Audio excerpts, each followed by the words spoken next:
사랑하는 성도 여러분, 이 귀한 주일 하나님의 은혜를 사모하며 이 자리에 나오신 여러분들 모두를 주님의 이름으로 축복합니다. 캐나다 산림 생태학자인 수잔 시마드라는 박사가 있습니다. 이 사람은 숲을 연구하다가 놀라운 사실을 하나 발견했다고 합니다. 우리는 보통 숲에 있는 나무들이 햇빛과 물을 차지하기 위해서 서로 치열하게 경쟁한다고 알고 있지만 땅속 세계에는 완전히 달랐던 것입니다. 나무들의 뿌리는 균근이라는 거대한 곰팡이 네트워크로 서로 촘촘하게 연결되었습니다.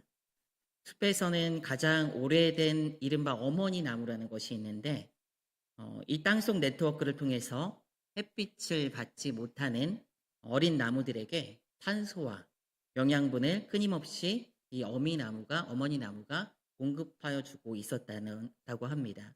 심지어 병든 나무가 있으면 건강한 나무들이 영양분을 그쪽으로 몰아주어 숲 전체가 함께 살아남도록 돕는다는 사실이 밝혀진 것입니다. 과학자들은 이 놀라운 땅속의 생명망을 WWW라고 표현을 했다고 합니다. WWW 여러분 익숙하지 않으세요? 인터넷 창에 제 앞에 있던 글씨죠. 근데 그 WWW가 아니라 우드 와이드 웹이라고 했다고 해요. 그러니까 나무들이 서로 광범위하게 연결되어 있는 그런 망이라고 표현을 한 것입니다. 여러분, 이 숲의 모습이 무엇과 닮았습니까? 바로 우리가 함께 예배하고 모이는 이 교회의 모습인 것입니다. 겉으로 보기에 각자 따로 떨어져서 신앙생활을 하는 듯 보이지만 영적인 눈을 들어 땅 속을, 아니 영혼의 깊은 곳을 들여다보면 우리 모두 예수 그리스도라는 거대한 생명망에 촘촘히 연결되어 있음을 믿으시기 바랍니다. 사도 바울은 에베소서 4장 앞부분 1절에서 6절까지 교회가 성령에 매는 줄로 하나가 되었다는 사실을 우리에게 말씀해 주고 있습니다. 그렇다면 이 하나됨을 어떻게 실천하며 지키고 성장할 수 있을 것인가? 오늘 말씀을 통해서 우리가 함께 살펴볼 내용입니다. 하나님께서는 교회의 하나됨을 지키고 세상을 치유하기 위해 우리에게 은사라는 영적인 자원을 공급해 주셨습니다. 그리고 이 은사를 주신 분은 바로 죽음을 이기시고 하늘로 오르신 승리의 왕 예수 그리스도이심을 믿으시기 바랍니다. 이러한 내용으로 오늘 말씀 함께 나누기를 원합니다. 오늘 말씀을 통해서 우리는 왜 우리에게 은사를 주셨는지, 그리고 은사를 통해 하나님께서 이루고자 하시는 것이 무엇인지 함께 묵상해 보기를 원합니다. 교회의 하나됨을 위해서 하나됨을 강력하게 이야기했던 사도 바울은 이제 시선을 돌려서 교회 안에 있는 개인들에게 초점을 맞춥니다. 교회가 하나라고 해서 모두가 똑같은 쌍둥이나 로봇이 되어야 되는 것은 아닙니다. 통일성은 획일성이 아닙니다. 참된 하나됨은 다양성 안에서, 다양한 사람들 안에서 피어나는 법입니다. 에베소서 4장 7절 말씀을 다 같이 소리내서 한번 읽어보도록 하겠습니다. 노란색 줄친 부분 여러분 주의해서 보시면 좋을 것 같아요. 함께 읽습니다. 시작. 각 사람에게 그리스도의 선물의 분량대로 은사를 주셨나니. 아멘. 사도 바울은 하나님께서 은혜를 주셨다고 하는데 그 대상이 바로 우리 각 사람에게라고 말하고 있습니다. 목사에게만 혹은 장로에게만 신앙생활을 오랫동안 한 특별한 사람에게만 주신 것이 아니라 이 자리에 앉아 계신 여러분 한 사람 한 분 한 분, 보이지 않는 곳에 섬기는 분들, 심지어 이제 막 예수 그리스도를 믿기 시작한 초신자에게도 예수 그리스도께서는 각자의 몫을 친히 준비하셨습니다. 그리고 여기서 이제 은혜라고 번역된 말이 있거든요. 그러니까 은혜를 우리에게 다 주신 거 맞지? 이렇게 생각할 수 있어요. 근데 여기서 쓰는 은혜라는 말은 이제 일반적으로 우리가 하나님께 주신 은혜를 이야기하는 그 카리스라는 단어가 사용이 되지만 문맥상 보게 되면은 이것은 우리를 구원하기 위해서 주신 은혜가 아니라 구원하여서 하는 은혜가 아니라 바로 교회의 하나됨과 이 하나됨을 통해서 만물을 충만케 하시는 사역, 즉 교회의 영적인 성장을 위해 주시는 은사를 의미하는 거예요. 은사. 하나님은 구원의 은혜만 주신 분이 아니라 우리를 그렇게 구원하시고 내버려 두시는 분이 아니라 이 땅에서 교회를 세워갈 수 있도록 무기와 도구를 주시는데 그것이 은사라는 것입니다. 여기서 우리는 반드시 기억해야 할 사실이 이 은사가 아까 노란색 부분 여러분 기억해 보세요. 이미 주어졌다는 사실이에요. 주어졌나니라고 표현하고 있죠. 주어졌다는 사실입니다. 한글 성경에서는 은사를 주셨나니라고 번역되어 있는데 사실은 이제 NASB 번역을 보게 되면은요. But each one of us grace was given이라고 되어 있거든요. 우리 모두 각자에게 은혜가 주어졌다라고 이야기하는 거예요. 이미 주어졌다. 여기서 보면 이제 이 동사 형태를 보면은요. 부정 과거 형태가 사용이 됩니다. 이는 예수께서 은사의 분배를 이 문법은요. 히브리어에서 이 부정 과거 형태의 문법은 이미 완료하고 끝내셨다는 걸 얘기하는 거예요. 그래서 이미 우리에게 은사를 다 분배해 주셨다라고 이야기하고 있다는 거예요. 로마서 12장 6절부터 8절까지 사도 바울은 다양한 은사를 얘기합니다. 예언, 섬기는 일, 가르치는 일, 권하는 일. 또 고린도전서에서도 12장에서 보게 되면은 성령을 통해 각 사람에게 지혜의 말씀, 지식의 말씀, 믿음, 병 고치는 은사, 능력 행함, 예언, 영들의 분별 이런 다양한 은사들을 말씀해 주고 있습니다. 그리고 이 은사들을 이미 우리에게 다 나눠주셨다는 거예요. 전부 다. 몸에 속한 각 지체들에게 다양한 은사를 주시고 각 지체들이 각각의 은사의 분량대로 활동함으로 온 몸은 건강하게 자랄 수 있는 것입니다. 하나님께서 이미 은사를 주셨다고 했어요. 이미 주셨다. 그렇다면 잘 찾아서 나에게 맡겨주신 은사를 아름답게 사용하는 것이 우리의 숙제인 줄 여러분 믿으시기 바랍니다. 우리가 그것을 해야 되는 거예요. 목사님 저는 그런 은사가 없습니다. 그냥 교회만 다니고 예배 드리고 특별하게 할 수 있는 것이 없습니다라고 말하고 싶은 분이 있을 거예요. 그런데 오늘 말씀에서는 또 분명히 얘기하고 있습니다. 우리가 읽은 이 말씀에서 보게 되면요. 선물의 분량대로 각 사람의 선물의 분량대로 주셨다는 거예요. 헬라어로는 카타토메트론이라는 단어가 사용이 되는데 이 말은요. 알맞게 측정되어서 정확하게 주었다는 거예요. 알맞게 측정되어서. 자나 저울로 정밀하게 측정하듯이 맞춤형으로 우리에게 이미 하나님께서 주셨다는 거예요.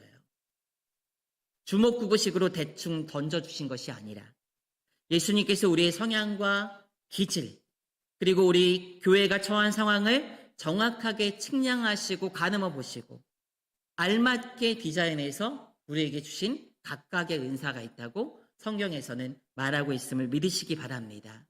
여러분 가끔 교회 안에서 다른 사람의 은사를 부러워해 본 적이 있으십니까?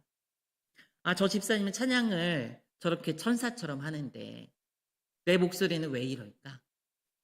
저 장로님은 기도를 저렇게 유창하게 하는데 나는 왜 입만 열면 머리가 하얘질까? 저도 신학교 시절 설교를 기가 막히게 잘하는 동기들을 보며 밤잠을 설치며 질투했던 기억들이 있습니다. 너무 잘하니까요. 보수신학의 뼈대를 세우신 박형영 박사님은 오늘 본문을 이렇게 해석했습니다. 교회는 머리 대신 그리스도와 연결된 살아있는 유기체이기에 손이 발을 질투할 수 없고 눈이 귀를 부러워할 수 없다. 각 성령께서 각 사람의 분량대로 나누어진 은사는 우열을 가리기 위함이 아니라 상호 보완을 위함이다라고 말씀하셨습니다. 따라서 내게 주신 은사가 작아 보인다고 실망할 필요가 없다는 거예요. 남의 옷을 억지로 끼어 입으면 우스꽝스러워질 뿐만 아니라 제대로 걸을 수도 없습니다. 다윗이 그랬죠. 골리앗과 싸우러 나갈 때 사울 왕이 화려한 갑옷, 튼튼한 갑옷을 입혀주었는데 그는 그것을 입을 수가 없었습니다.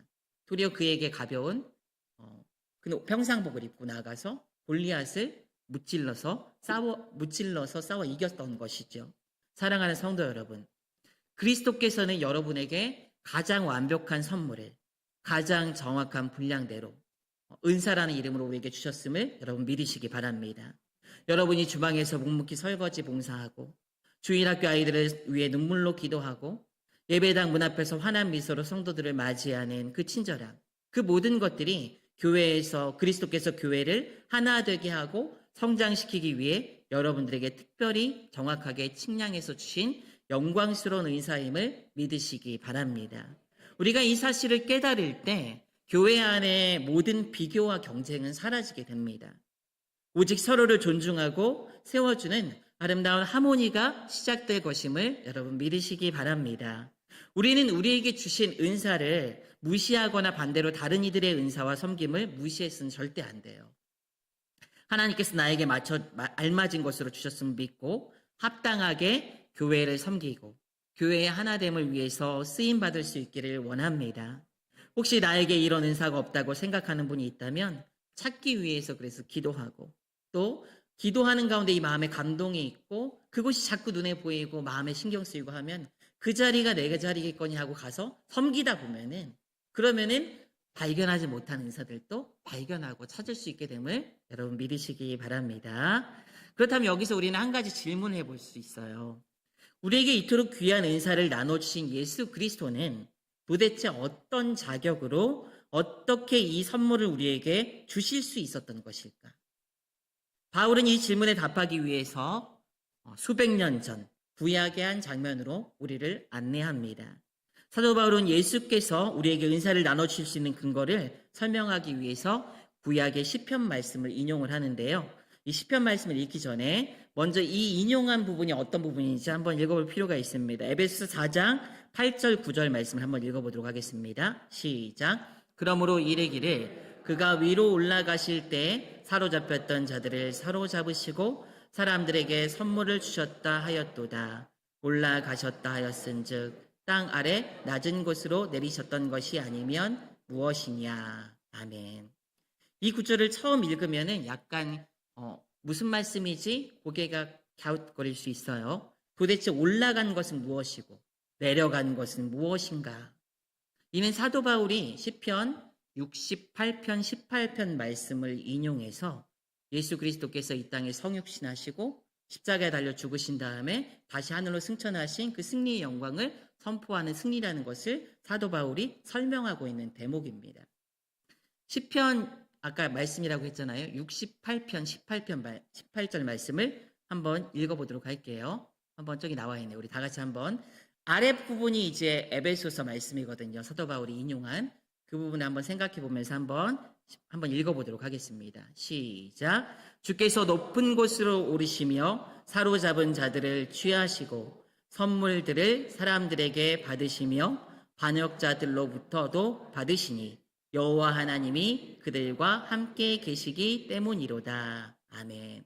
그 아래 이제 에베소 4장 8절 말씀인데요. 한번 생각해 보면서 한번 읽어보도록 할게요. 시작. 그러므로 이르기를 그가 위로 올라가실 때에 사로잡혔던 자들을 사로잡으시고 사람들에게 선물을 주셨다 하였도다. 아멘. 시편 말씀은 하나님께서 제적들에게 승리를 거두시고 자기 백성을 구원하신 뒤에 시온 산에 오르는 것을 지금 묘사하고 있는 거예요.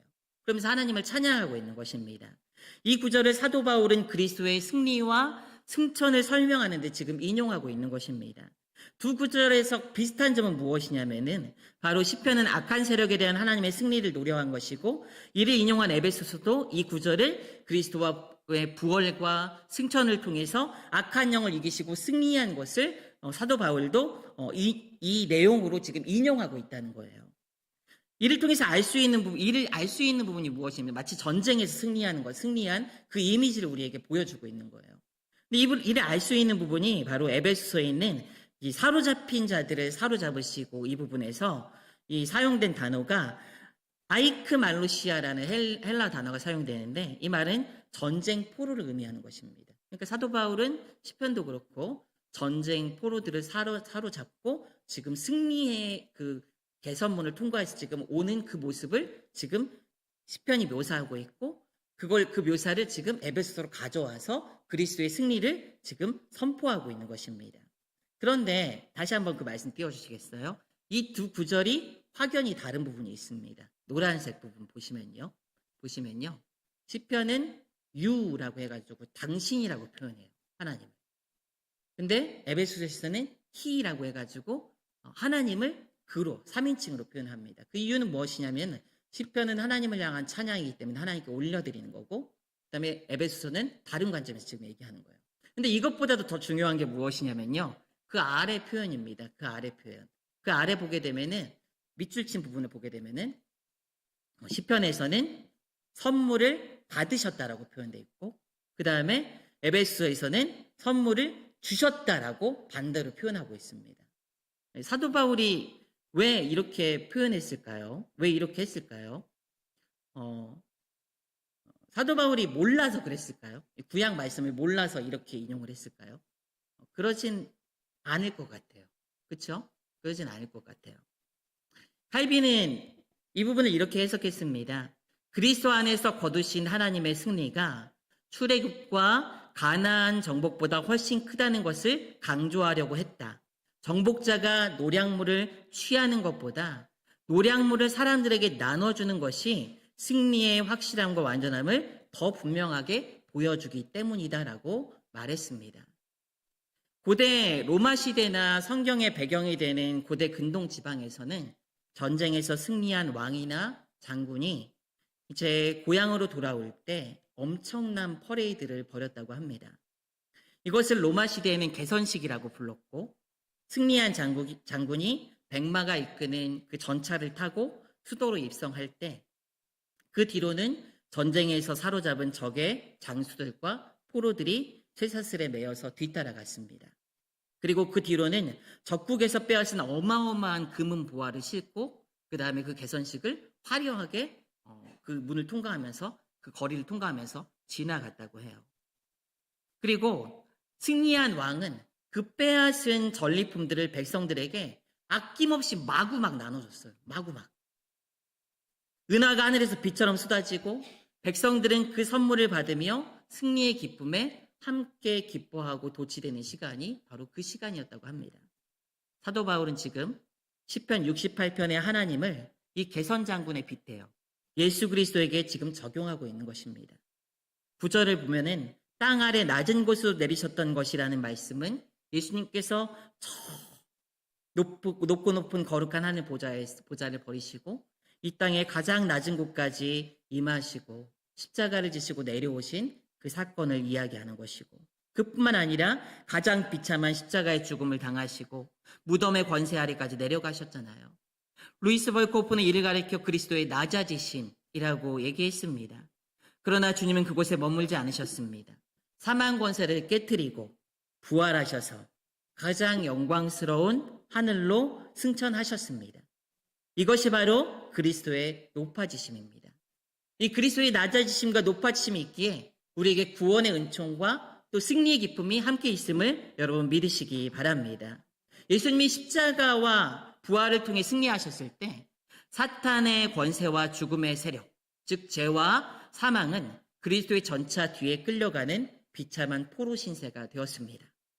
예수님의 이 영적 전투에서 완벽한 승리를 거두신 거예요.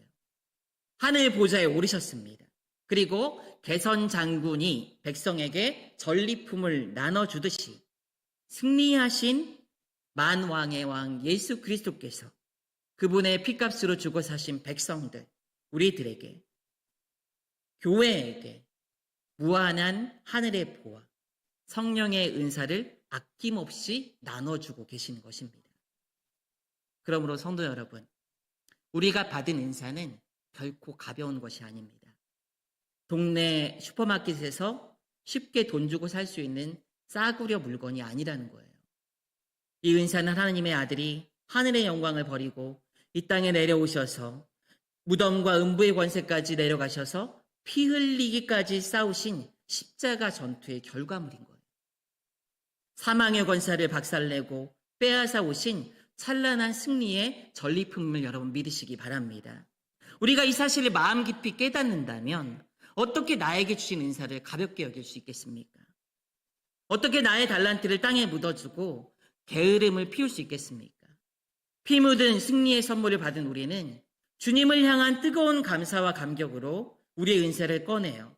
형제 자매를 섬기고 교회를 세우는데 온전히 헌신해야 마땅함을 여러분 믿으시기 바랍니다.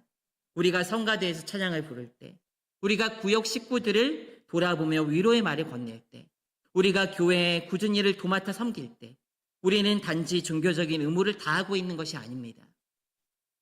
하고 싶으면 하고, 하고 싶지 않으면 안 하는 그런 차원의 것이 아니에요. 우리는 십자가에 승리하신 왕, 예수 그리스도의 찬란한 전리품을 두 손에 들고 그분의 승리를 온 우주에 지금 선포하고 있는 거예요. 이 얼마나 가슴 벅차고 영광스러운 것입니까? 내게 주어진 작은 사역 하나가 십자가의 보혈과 여러분 맞닿아있다고 생각해 보세요. 맞닿아있다. 우리는 결코 피곤하거나 지치지 않고 감격과 감사로 이 사역을 감당할 수 있게 될 것입니다. 그렇다면 이토록 값비싼 대가를 치르고 우리에게 은사를 나눠주신 궁극적인 목적은 무엇일까요? 주님은 단순히 우리끼리 교회 안에서 잔치를 벌이고 즐거워하라고 이 선물을 주신 것이 아닙니다. 여기에 하나님의 큰 계획이 숨겨져 있습니다. 에베소 4장 10절 말씀 다 같이 소리내서 읽어보도록 하겠습니다. 시작. 곧 모든 하늘 위에 오르신 자니 이는 만물을 충만하게 하려 하심이라. 아멘. 이 10절은 에베소 전체를 통틀어서, 아니 어쩌면 신약 전체를 통틀어서 가장 장엄한 선언 중에 하나예요. 예수님께서 가장 낮은 곳으로 내려오셨다가 가장 높은 하늘 위로 오르신 이유가 무엇이라고요? 만물을 충만하게 하시기 위해서. 충만하게 하시기 위해서.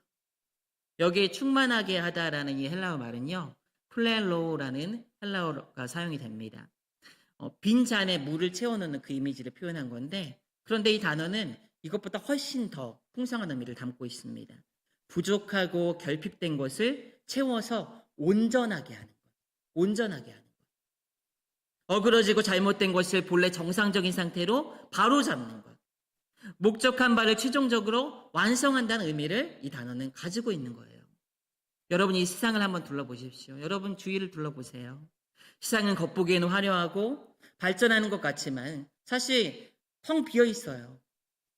인간의 끝없는 탐욕으로 인해 자연은 파괴되고 전쟁과 테러로 무고한 생명들이 죽어가고 사회 곳곳에서는 차별과 혐오, 불의와 갈등이 넘쳐나는 시대가 이 시대입니다.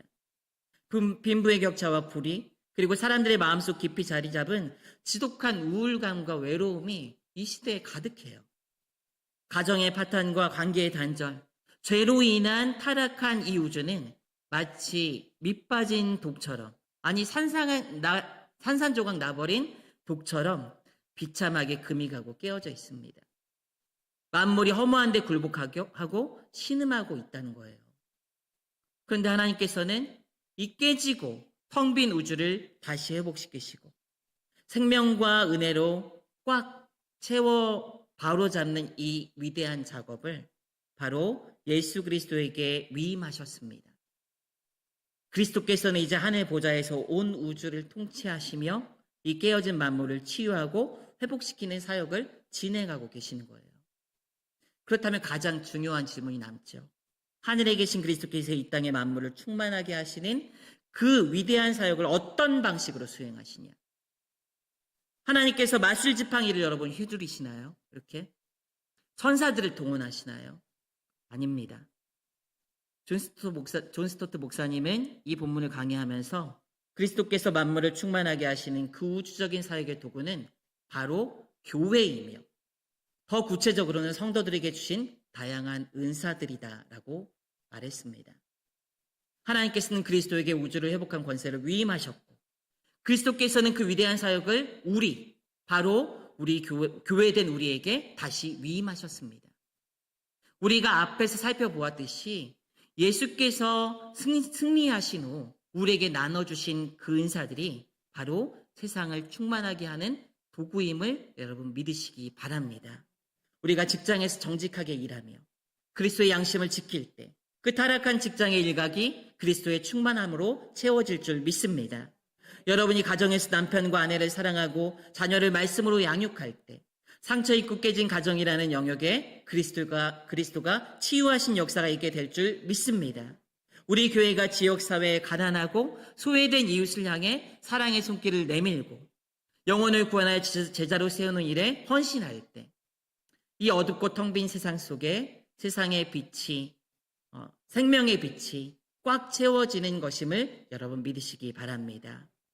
우리가 주일 아침 교회 주방에서 성도들을 위해서 정성껏 국을 끓이는 그 손길, 상처받은 이웃의 이야기를 조용히 들어주는 위로의 귀, 주일학교 아이들의 코를 닦아주며 복음을 전하는 그 입술, 또 월요일 아침 출근하는 직장에서 부당한 관행과 타협하지 않고 묵묵히 정직을 선택하는 믿음의 결단, 육아와 가사로 지친 아내에게 혹은 무거운 어깨로 퇴근한 남편에게 건네는 따뜻한 격려의 말 한마디, 세상의 눈에는 그저 작은 종교단체의 행동과 실천사항처럼 보일 수도 있습니다.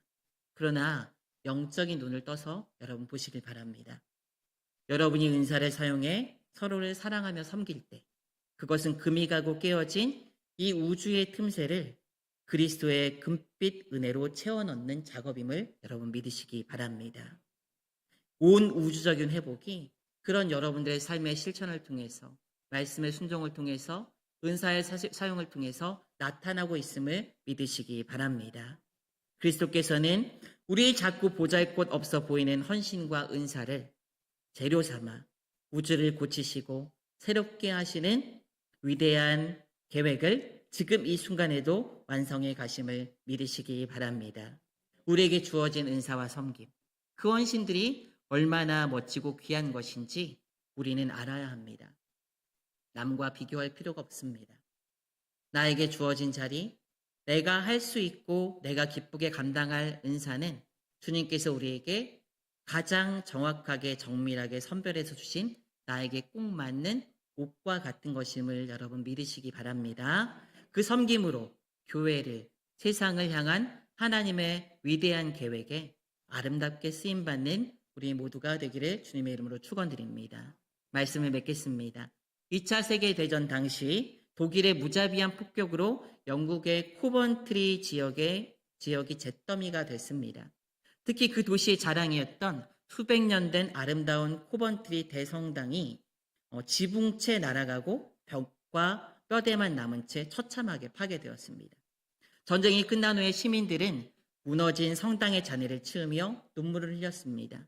그런데 파편 속에서 예수님을 조각한 목재상 하나가 발견된 거예요. 폭격에 그슬리고 부서진 예수님의 조각상이었습니다. 안타깝게도 그 조각상은 두 팔이 완전히 떨어져 나가고 없었습니다. 사람들은 미술가들을 불러 원래대로 팔을 복원하려 했습니다. 그런데 당시 성당의 책임을 맡았던 분이 사람들을 만류하며 이렇게 말했습니다. 아닙니다. 조각상에 팔을 새로 붙이지 마십시오. 대신 그 아래 이렇게 적어 주십시오. 그리스도에게는 이제 두 팔이 없습니다. 오직 우리의 팔이 그분의 팔일 뿐입니다. 그렇습니다. 승리하시고 하늘에 오르신 우리 주 예수 그리스도께서는 이제 여러분의 두 팔과 두 손, 여러분의 입술과 발걸음을 통해서 이 땅에서 일하시기를 원하시는 줄 믿으시기 바랍니다. 우리 각 사람의 분량대로 주신 은혜, 그 거룩한 은사를 통해 찢어지고 상처난 교회를 하나 되게 묶으시고 나아가 공허한 세상을 충만하게 채워나가기를 원하십니다. 우리는 부족합니다. 우리는 누구도 완벽하지 않아요. 우리 모두는 약점투성이며 때로는 상처받고 넘어지는 연약한 질그릇들입니다. 그러나 주님은 승리의 전리품인 성령의 은사를 우리 각 사람의 모양대로 각각 알맞게 채워주셨습니다. 내가 가진 은사가 너무 작아 보입니까? 남들에 비해 초라해 보입니까? 결코 그렇지 않습니다. 아까도 말씀드렸다시피 십자가와 맞닿아 있는 은사를 우리에게 주신 것은 그 모두가 어떤 것이든 간에 그리스도께서 여러분들에게 맞게 직접 재단하시고 입혀주신 가장 완벽한 선물임을 여러분 믿으시기 바랍니다. 이제 그 선물을 묻어두지 마시고 오늘 내 옆에 있는 성도들을 향해 그리고 깨어진 세상을 향해 여러분들의 은사를 꺼내어 사용할 수 있는 은혜가 있기를 주님의 이름으로 축원드립니다. 따뜻한 말 한마디로 누군가의 얼어붙은 마음을 녹여주시고 또 묵묵한 기도로 절망에 빠진 형제들을 붙들어 주시길 원합니다. 이름 없는 헌신으로 교회의 빈자리를 채워주시고 우리가 그렇게 각자의 은사로 서로를 섬기며 한 몸 된 교회를 아름답게 세워 나갈 때 우리를 통해 이 어둡고 상처받은 세상은 만물을 충만하게 하시는 그리스도의 은혜로 밝게 빛나고 회복될 줄 믿습니다. 서론에서 말씀드린 우드 와이드 웹의 어머니 나무처럼 예수 그리스도라는 거대한 생명망에 뿌리를 내린 우리가 각자에게 주어진 은사의 영양분을 연약한 지체들에게 흘려보낼 때 우리 교회는 그 영적 숲을 살려내는 위대한 생태계가 될 줄 믿습니다. 이 영광스러운 우주적 회복의 사역, 교회를 세우시는 일에 기쁨과 감사로 헌신하시는 저와 여러분이 되시기를 주님의 이름으로 축원드립니다. 네, 우리 찬양